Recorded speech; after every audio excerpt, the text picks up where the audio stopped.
Like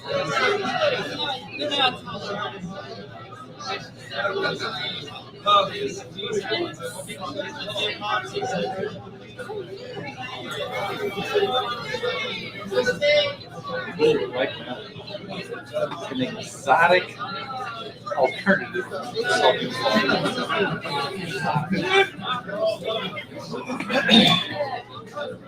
It's pretty good.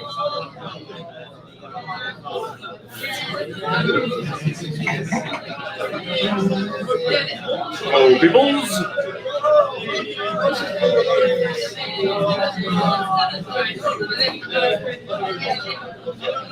Woo! Woo! I have sound effects now.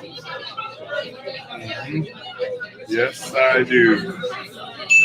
Ding. Did you just get a message? Totally. We are not going to have much of this wine to talk about. All right. We should get this party started. Okay.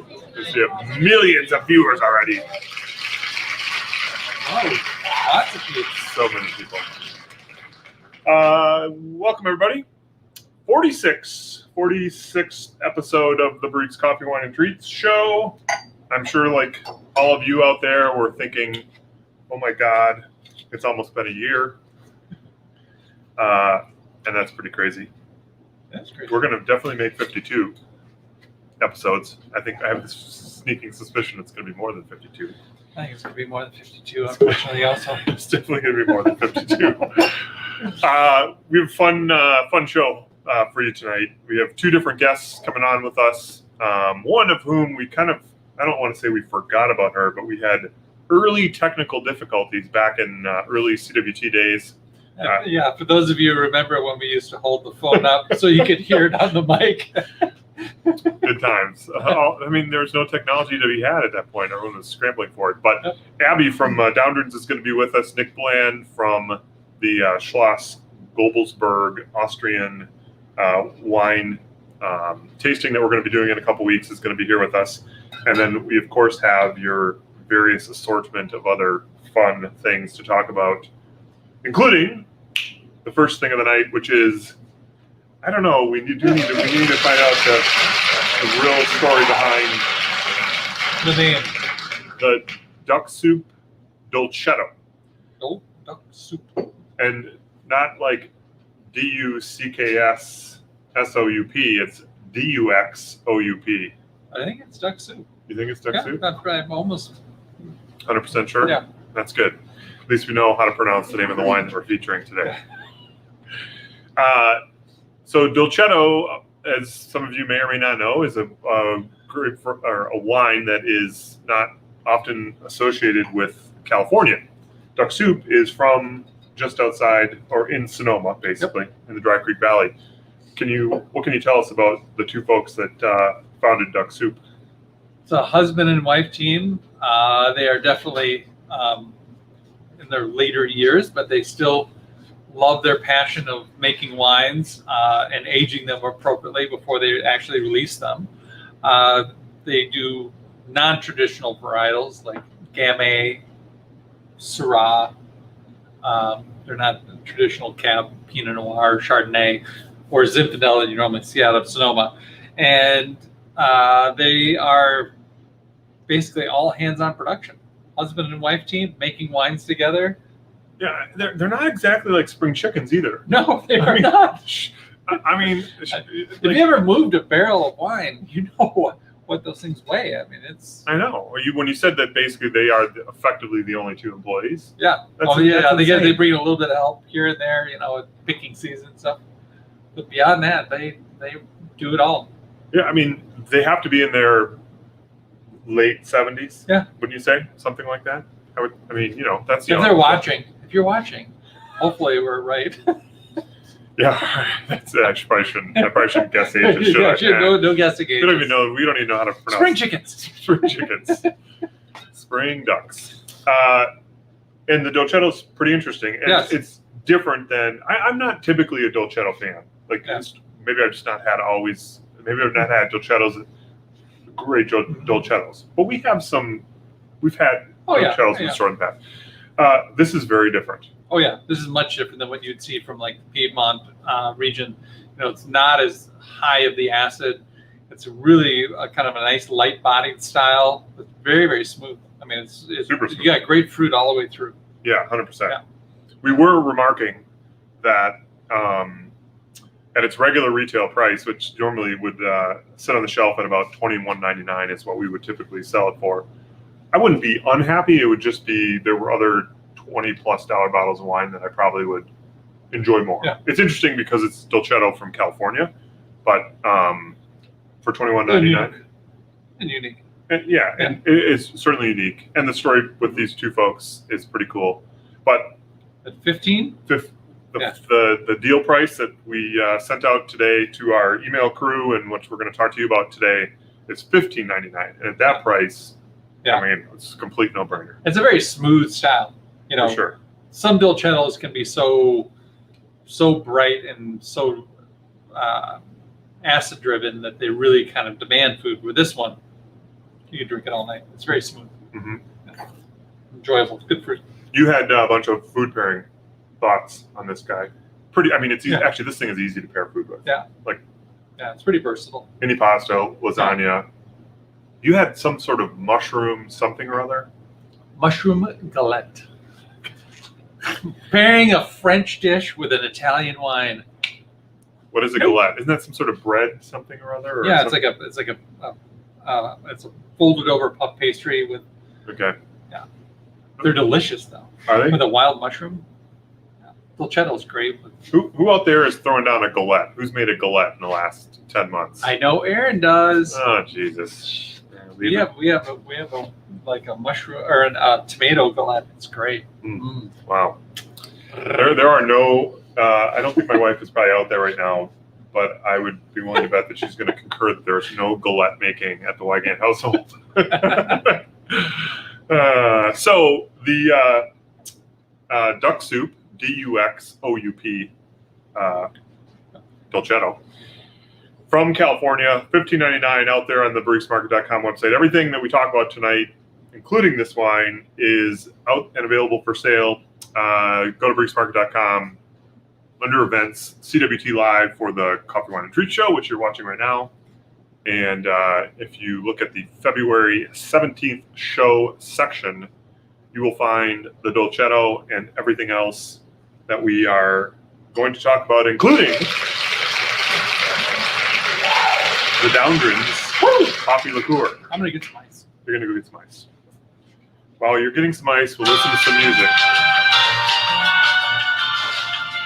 It's a little bit of Hilltime music. Hurry up with that ice. Well, I sent a message. I sent a message to Abby saying, "How should we taste this tonight?" Oh, there she And goes. so- She just responded. Yeah, and so she had just responded. So I wanted to Do it upright. do it upright. So, as we were alluding to earlier in the show, we tried to get Abby, one of the owners of Doundrins Distillery, on the show. Boy, this goes back probably April maybe, to talk about the coffee liqueur. I don't know, it was probably our technical issue, but we didn't ever circle back around with her, and we were discussing the other day, like, what else can we talk about in the spirits world? And bam, this came to us. I'm going to get Abby joined up here. I see her. She is here. She is ready. We're going to actually be able to hear her this time because the last time that was depressing. Y'all, you're so fancy now. We couldn't do any of this nonsense last time. We were on cell phones. I was laughing, cracking up the whole time you were saying we were, the technical, because it was just, you guys had just started. I don't think it was, under your first month and a half, maybe. Yeah, I was going to say like within your first 10 or something, Yeah. Anyways, it was funny. And I don't know. It's one of those things you can't talk over feedback. So the reason we are here with Abby, they have a spirits business right outside of Madison. Came and talked to us about kind of creating a coffee liqueur, and we get a lot of people that will come in and have us develop coffees for different beverages they're going to produce. But this is the first time when we brought Abby and her crew in, where I think we were out scientisted. These guys, we got out geeked. oh my god, hardcore. So you guys don't taste stuff with clipboards in hand? No, I mean it was like, whoa. I mean, you all are real live scientists. So first of all, thanks for coming. And second of all, give us a little bit of your background, especially the Doundrins background, and like you are legit. Look at that. You all are legit. Have science cred in your background. Yeah. And then talk about the coffee liqueur and just give us the lowdown. Okay, cool. Yeah. So the business is Doundrins Distilling. We're out of Cottage Grove. So it seems like a long ways from Madison, and then you drive out there and it's only 10 minutes from downtown. So we're really close. We actually have built out an 11,000 square foot outdoor like green space cocktail garden late last summer. And so it's a cool space to hang out when it's not blizzarding out. But we, or when it's not just like perpetually so cold, and not in a COVID world because we're not open for seating right now, but we seat outside. But so we started the business. Actually, my husband and I started. We're both chemical engineers by schooling, and we've worked as chemical engineers professionally since leaving college. And at one of those jobs, we worked at an ethanol facility, and I don't know, that's kind of where it all sparked. And we had just kind of a crazy idea to do it, and Nick had always wanted to do, he loves home brewing and things, and we kind of just started up from there. And then a few months in, brought one of our best friends in, Ryan, because he had more of the marketing and kind of the graphical design background. And so that just was a great partnership there. And we got open August 31st of 2019. So only a couple months before we shut everything down. But yeah, coffee liqueur was always like, that was a big piece that we really wanted to do. And we always want to do something that's very craft local, as we source as locally as we can. And we kind of just we like to do things that are a little bit unique. So we didn't want to do just like a very traditional coffee necessarily. And so I just came in and I had some sort of idea of where I wanted to go with it, but we tasted coffee on one of your Tuesday tastings with the small group, and it was the coolest thing. And I am not kidding. I still talk about it to people because I loved it. It was awesome. Cool. And and so that development piece of it was really, it holds a special place in my heart with this product, because this is my baby, and because Nick and Ryan don't really drink coffee. But so we went and tasted and smelled and sampled all these different coffees, both hot and cold, and through that came up with the recipe. And then I took the coffee, I cold brew every single batch, 60 pounds of coffee at a time. And that's really strange and very cumbersome, and we've had to figure out how to optimize that. But yeah, I make like, the 60 pounds of coffee cold brew at a time, and then I'm making the rest of the recipe hands-on. I'm the coffee one. It's my recipe. I'm the one who ends up making all the coffee liqueur still. So haven't trained too many people on that one. What is it's kind of a neat story. What does Doundrins actually mean? So Doundrins is an Old English term that means afternoon drinking. So you'd partake in Doundrins. And everybody around here, I think, could agree that afternoon drinking is always an okay thing for the weekends. Okay. I mean, maybe those that are chemical engineers can't do it during the middle of the day, but some of us out there. You have to remember though that all of us started the business up too while we were still working our full-time jobs. So, and I still am now. Yeah. So it's crazy. Abby, I have to tell you, I roasted your batch of Congo today that goes into the blend. Awesome. I smoked it. I literally, I couldn't have roasted it better. It came in smooth, and David and I pulled a sample of it and tried it. It's good. It's awesome. Yeah. Yeah, we're working on our next batch that I just ordered some more. So that's cool. I love that closeness, that connection, to know that you guys are doing that with the product. So that was exactly what we wanted out of this partnership. So outside of Finn and I tried this first with just ice and the straight liqueur. Honestly, you couldn't even tell there's alcohol in that. Just straight up, you could. Oh no! It just like you it's literally really smooth. You get the sweetness of the coffee. You could accidentally drink this in the morning before you go to work. Oh yeah. Then we threw a little bit of half and half in there. But what would be like your number one recommended go-to cocktail for using the coffee liqueur? So it's with another product of ours, our honey liqueur. So there is a touch of sweetness in the coffee liqueur, but then when you add cream, because the cream isn't sweet, it kind of detracts from that. And so you're a little shy on the sweetness again. And so I add our honey liqueur back in, just a splash of the honey liqueur, and it just brings that sweetness back, and it brings back the balance of the coffee liqueur, but now it's got the cream in it. So that's just my favorite way to drink it.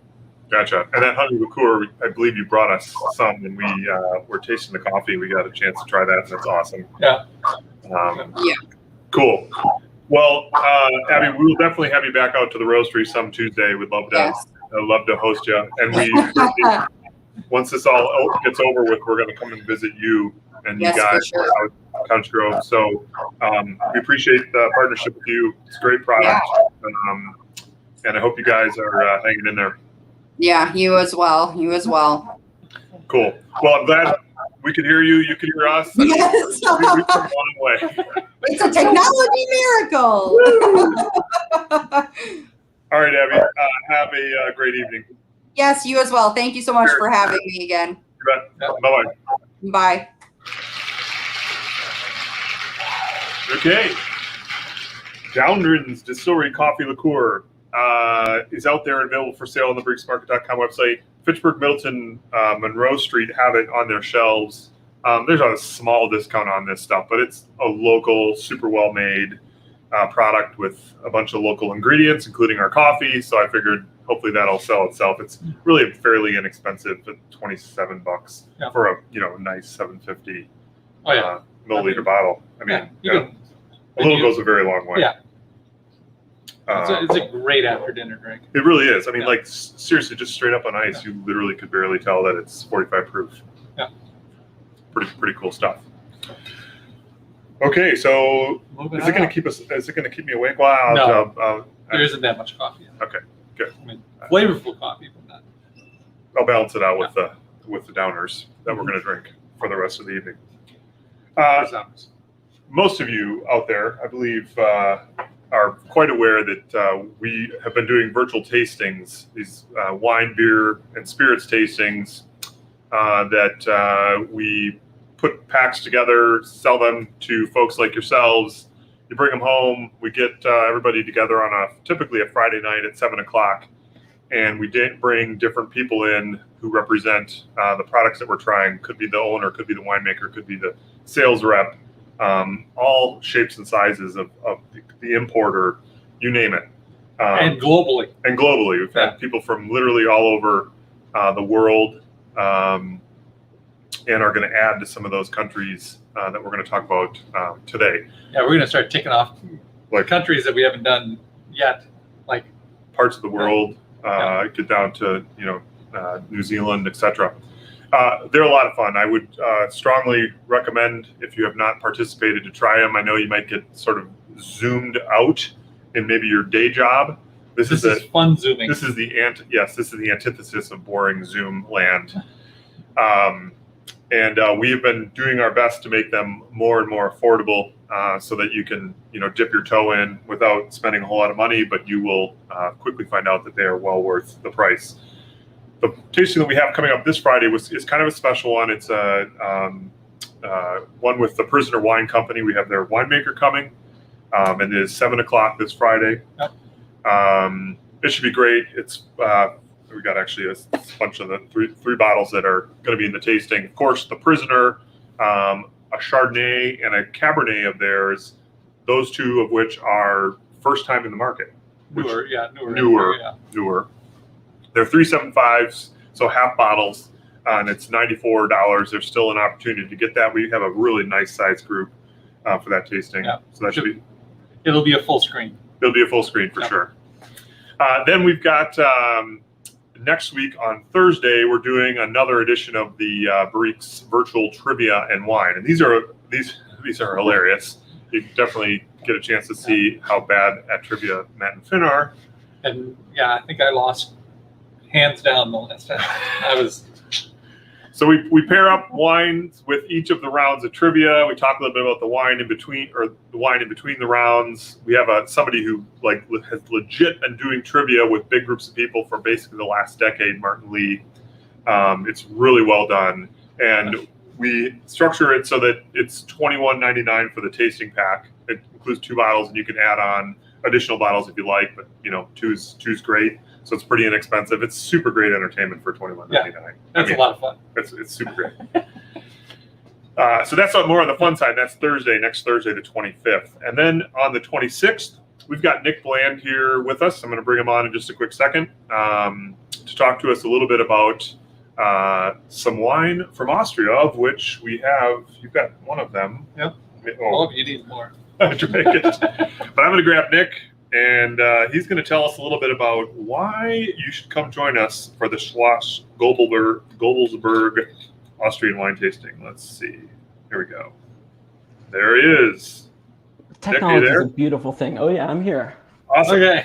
I'm envious of you guys having the wine in your glass, because I don't, and clearly that was an oversight on my part, because the wines are absolutely delicious.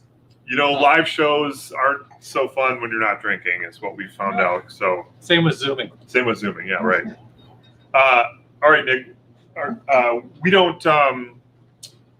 Austrian wine is not typically something that we get a ton of questions about, but it's unfortunate because when you try some of these wines, you realize how interesting they are, how well they go with food, how just enjoyable they are by the glass. What do you tell people? How do you sell Australian wine to people that maybe Austrian wine that maybe aren't familiar with? We don't have to sell Australian wine. Austrian wine that maybe aren't familiar with what the country has to offer. What's the, how do you get them excited about it? Yeah, I mean, I think there's a myriad of ways to get people excited about these wines. Obviously, Austria makes predominantly white wine, which is perfect in blizzard-like conditions in February. But no, I mean, for people that like Sauvignon Blanc, for people that like dry Riesling, for people that like Chenin Blanc, the 2 wines in the kind of starter pack for next week. One is Gruner Veltliner and one is Riesling. The Riesling is very dry, as is the Gruner. Anybody who's kind of looking to explore and expand their horizons, say they love to drink. Like I see Mohua, I think, or Manu, Sauvignon Blanc on the table right now. Anybody who likes that kind of dry, crisp, clean, aromatic profile for white wine, Austrian wines offer a whole new spectrum to explore, which is super exciting. And with Gobelsberg being the producer we're going to work with, I mean, there's a ton of history at the property. This year is actually its 850th year of operation, continuous. Wow. So it dates back to 1171. So if they're not doing it well now, they really should just close up shop. But lucky for us, they're making absolutely incredible wine. And I want to say both of those wines are 2019 vintage, which is the best vintage we've seen in Austria in at least a decade, if not 15, 20 years. So it's really going to be a treat for anybody that wants to join the party and delve into some marginally geeky, deliciously crisp white wine. It gives you the sense that summer is coming eventually. I swear. Close your eyes, don't look at the snow, and you'll be all set. Nick, I don't recall. Are you out of Chicago? I am. Well, originally from Eastern Canada, but yeah, I live in Chicago. Okay. Yeah. I like the descriptor that I found online about Gruner Veltliner. It's more of an exotic Sauvignon Blanc. Yeah, I mean, I think the best way to put Gruner for people that aren't overly familiar is if you take Sauvignon Blanc and really crisp, dry Riesling, you put them together, they have a baby. That's basically Gruner. It has kind of like this really pretty green aromatic character to it, but it still has a lot of like really dark, kind of rich, dense fruit as well, which is perfect, especially for food pairing. There's a lot of flavor in this wine. Oh my God! It's just like you swallow and you breathe out and you still taste it. It's great. It is. It's awesome. What's the Austrian wine scene like now in terms of like, is it one of those things that's gaining in popularity? Is it, are you selling more of this stuff into the United States, or where does it sit in terms of the consumer's general awareness and understanding? I mean, it's interesting. I think when you get the wine in the glass for people, that's why, examples like next Friday are going to be perfect. It's going to kind of hopefully open, a whole new group up to the wines. In normal times, the wines do quite well, mostly through restaurants, kind of geekier wine programs. Obviously, with the way the world right now, that's not really much of an option. The good news is that with the quality of the 2019 vintage, awareness from a retail perspective has gone through the roof as well. I mean, the nice part about Gobelsberg is, there are our best-selling Austrian producer. I mean, it's minuscule production comparatively speaking. They make about 50,000, 60,000 cases of wine across 20 wines a year. So they don't make a lot of wine, but the wines that they make are absolutely spectacular. Yeah, this is one of the wineries where I collect some of the single vineyards for myself. Yeah, and that's one of the few whites I have in my basement, actually. Yeah, that's what you had said. It's funny. I grew up in the wine business. My parents opened a wine store when I was a little kid, so they got free child labor out of me for years and years and years. And I got a little bit of a perk from tasting wine, from kind of my formative teenage years on. And Finn, I agree. My dad has a lot of Gobelsberg in his cellar, and that's another thing that I don't think people realize when they think about white wine. If you have really high acid, clean white wine, they can age brilliantly for decades. It's really remarkable. I mean, I was at the property 2 summers ago now, and we had wines back to the 80s, and they were absolutely delicious. So that's something else that's, a really nice kind of draw for people that are looking to, slowly build a cellar.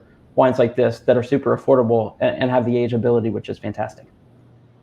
I would normally ask this on Friday night, but I'm actually so curious. I'm going to ask it now. Go for it. Is the scene in Austrian wine such that you can go visit some of these places? Like if you're going to go, like, is there any sort of wine tourism that happens? I'm probably not, obviously, like someone might maybe think in Napa, but can you go visit this winery as an example? Yeah, no, that's one of the coolest parts about the lion's share of the winemaking region in Austria. And we can delve a little deeper on Friday. We'll do a little spoiler, a little tease, if you will. But yeah, no, I mean, the majority of the winemaking regions in Austria are all about an hour outside of Vienna.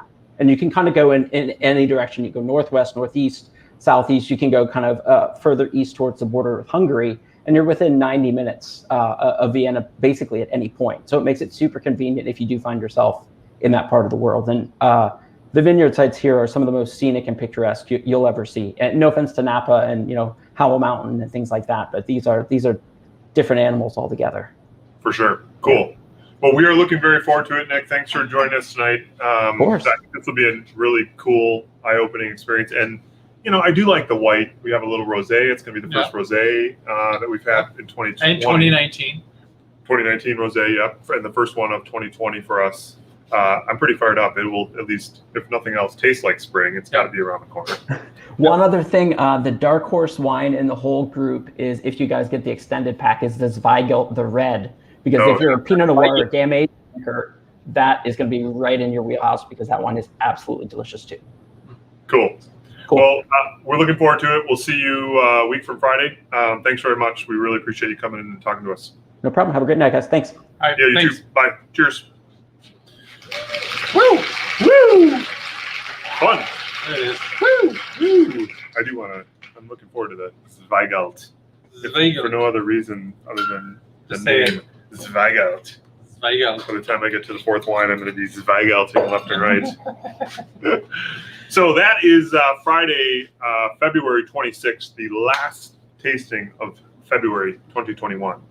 $36 is what the base tasting pack is, and then you can add some additional bottles on top of that. Then we move to a completely different hemisphere. We're doing wines from Steve Bird, who's a New Zealand wine producer. This should be really cool. I mean, it's kind of they're new to the market. Winemaker from the North Island. Yeah, I mean, like an indigenous person. Yep, he's a Polynesian indigenous person from the North Island. Some of their some of the things that they talk about in terms of like their wine philosophy, the language that they use, these words. I can't wait to hear him pronounce them because they have too many letters for me, and I'm such a phonetic idiot that I couldn't get them out of my mouth. But I'm psyched about these. I mean, I think he's going to be a really interesting individual. I mean, for sure. Just like he leads, or he's the president of the board who oversees the Polynesian indigenous peoples producers, from olive oil to various products on top of wine, and he will have a very cool perspective on New Zealand and what's going on. And another great example, it's Steve, the tasting pack, Steve Bird, New Zealand wine tasting pack. And we were talking to Steve Bird. I mean, we were talking to the guy. The winemaker. The winemaker. It seems like a pretty family. In New Zealand. From New Zealand. So it should be great. And that is, actually, it's on probably the best day of the year, March 5th. $43.99 is what the tasting. Comes with the cake. Comes with the cake. No. $43.99 is what that tasting pack costs. You can add on an additional his sort of signature Pinot Noir onto that for a little bit of extra money as well. But this should be a lot of fun. We got some their Sauv Blanc. What else do we have in that lineup? Everything is due to arrive in-house next Wednesday. But we got Sauv Blanc, Pinot Noir, Rosé, and Steve Bird Rosé. And then the Steve Bird Pinot. Steve Bird Pinot. Yeah, sorry. Yeah. So two different Pinots, one sort of a little bit higher end. That's the extra option. So that is the tasting lineup coming up for the next 3 or 4 weeks. And we've got lots more to come. In fact, I think we blew the schedule out to April. Yep. More on that shortly. All right, we're going to end the evening. We are big fans of the Chemex coffee brewer. Ooh, as I throw my glass down, watch. Chemex, this old school 60s looking-ish design. This is how, if I do brew coffee at home, I've given this story before. This is what I use. You typically use a French press. Right. Chemex has been with like a lot of places during the pandemic. It's been tough to get a regular supply of the filters in particular. It was we bought deep. We bought deep on filters. It was literally as hard to get as toilet paper back in the day. I'm assuming because it probably was being used literally in filters for face masks and things like that. But these brewers are awesome. They're super simple. They do take a paper filter. It's a real easy way to brew coffee. I think it accentuates the acidity of coffee. It's very clean. It's a pristine cup. It is pristine, and that's what I particularly like about it. This is the six cup version. They typically retail for $41.99. We're going to do a very short $36.99 sale for those things. That is inexpensive. You're not going to find it for much cheaper. I'm not even sure Amazon sells it for cheaper than $36, or it must be pretty close to that. But you can get it right here from Barriques. Google it. You have to Google it. Google it. Actually, don't Google it. Just buy it at barriquesmarket.com. Yes, there you go. We made it easy. Easy, totally easy. But if you are looking just to change up your at-home coffee thing, you've been doing French press for a while, or you've been doing the drip. I mean, if you are using any sort of drip coffee maker, this will blow your mind. Yes. Like literally, buy one of these, try it, and if it doesn't blow your mind, you definitely can return it. Because we want to talk about that 1 cup thing.